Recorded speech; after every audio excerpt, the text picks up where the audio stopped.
Our Warriors Within show, and tonight we are going to have a very exciting guest who will be talking to us. He will be creating awareness. He will be teaching and educating us on issues on men's mental health awareness. As you all know that June is made for Men's Mental Health Awareness Month, and therefore we are going to discuss different aspects about mental health for men.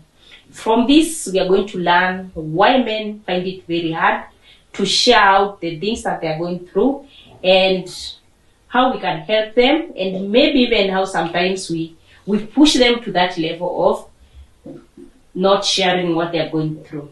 Beautiful people, now help me to welcome our guest tonight, and he will introduce himself and tell us what he does and why he's here tonight. So welcome to our show. Thank you so much. A pleasure being here tonight. Thank you, our guest, and welcome to this show and for accepting to be here tonight. So you can tell us more about yourself, about what you do, and elaborate more why you are here to the show. Thank you so much. It's a pleasure being here tonight for us to unpack this serious conversation concerning men's mental health.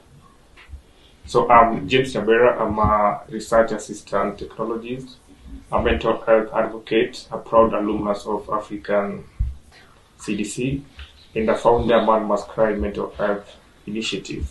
Thank you for having me tonight. Okay, thank you so much for introducing yourself and telling us about yourself and all that you do. So it's a pleasure to have you. I think we are going to have a deep conversation about this issue. I request our guest to give us just a brief introduction or definition of what's mental health, since you find there are so many people with a lot of myths and misconceptions when it comes to mental health, and you find there is very little support that's offered. So I will allow him just to briefly do the introduction about mental health. So welcome, James, and tell us more about the mental health. Well, thank you for that very important question. I'll define mental health as our emotional, our psychological, and social well-being. And this affects how we think, we feel, and react, and also influences how we do handle our daily stresses, and also how we relate to others and make life choices within our daily operation. And just to mention something, I do say good mental health doesn't necessarily mean being happy all the time. I'll say having good mental health just means having the right tools and support networks within yourself that help you manage your life challenges so that you can have a meaningful life and be productive within the community. Okay. So thank you for that brief introduction, but I'd also ask you about these issues on myths and misconception. There are people who view mental health very negatively and feel like it should not be given some priority. So what are some of these myths that, as a mental health advocate, that you have come across when you're dealing with people on the mental health awareness journey? As per my experience, I've come across people associating mental health with witchcraft, and also labeling people who seek support in terms of about to shift the narrative so that people can be well informed about mental health for them to make a very important decision when it comes to mental health challenges, because it's something that it is deeply rooted within our communities, and this could be, the reason could be lack of, let me say, informed education, sensitization, and just much awareness for them to be in a position to know, like when you are feeling, let me say, when you are depressed, now they don't subject you to witchcraft. Yes. Or when, let me say, you can't, or when you are seeking out therapy, they label you as a weak person within the community. So it is right time we need to shift that mindset so people to find it easy for them to express what they feel and how they see their mental health kind of status. Okay, thank you so much for elaborating that to our viewers and everybody out there who is watching us. We go deep to the questions that we have about mental health. I will just kindly request you to tell us, why did you name your Nini A Man Must Cry? Like, what gave you or what pushed you to call your organization or your initiative as Why a Man Must Cry?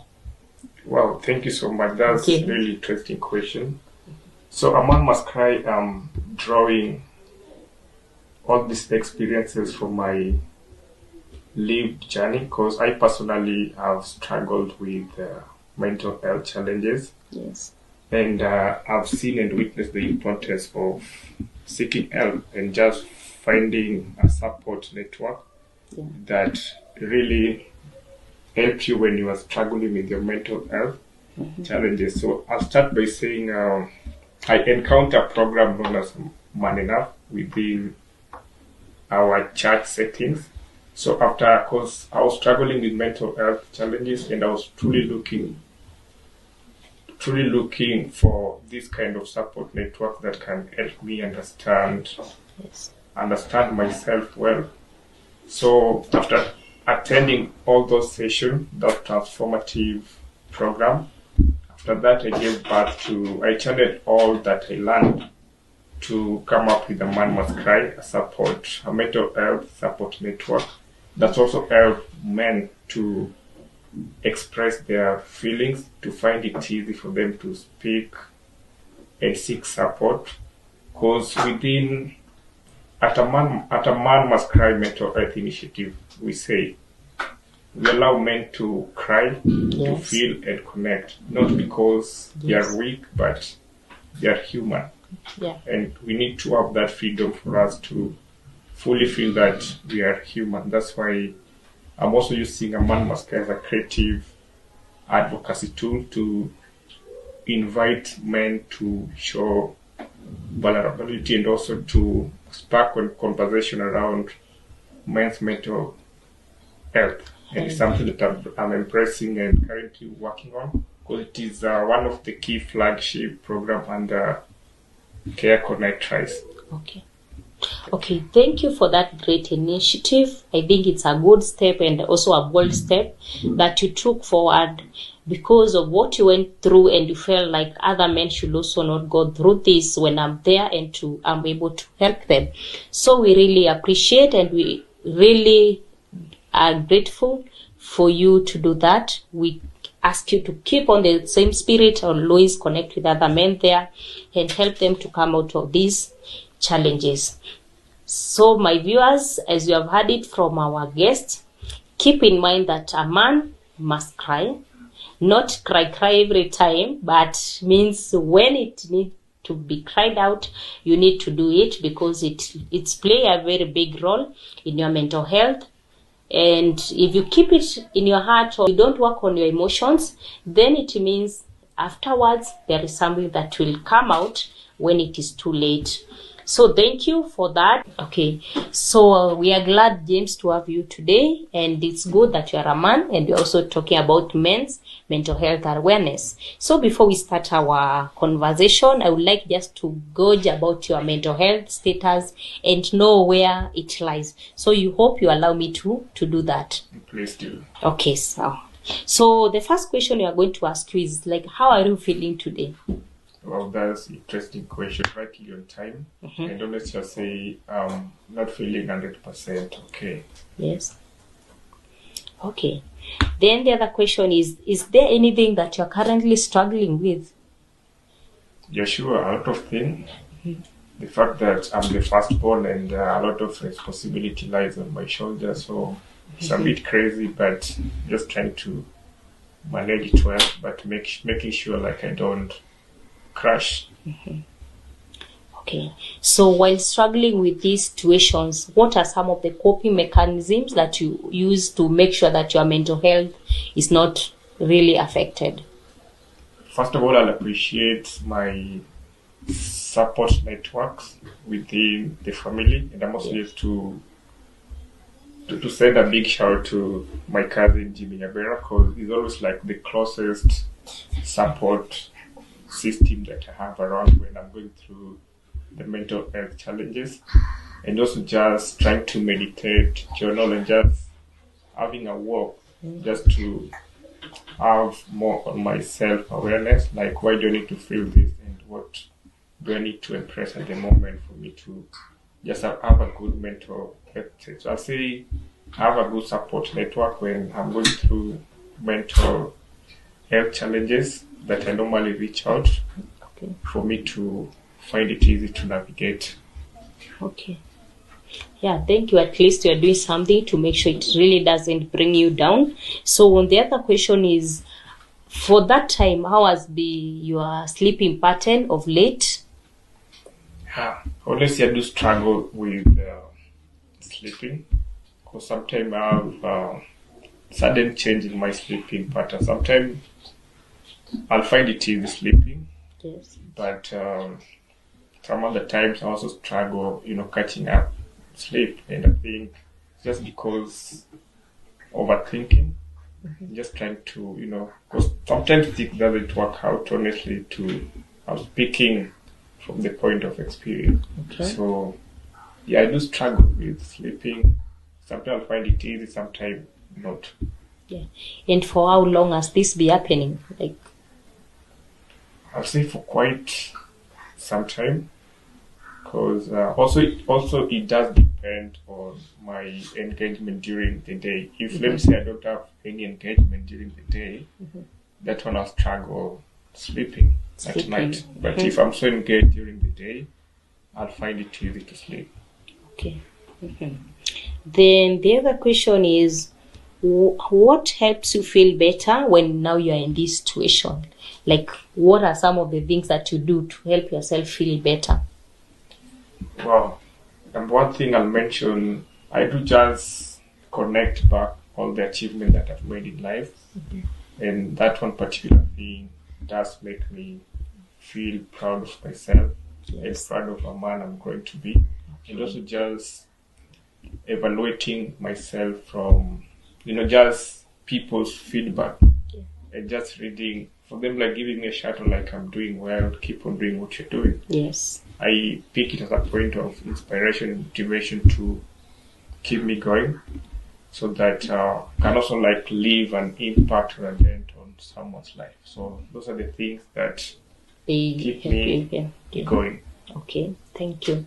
So the other thing is, like, of late, are there some activities or exercises or just things that you used to engage in, but of late you find them not pleasing anymore, like you don't feel like doing them anymore? Honestly, I'll say,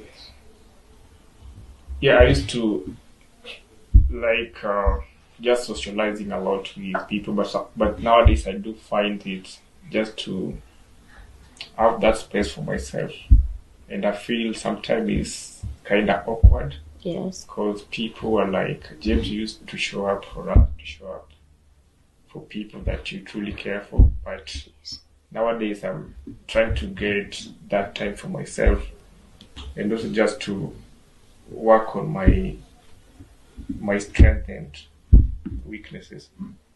Okay.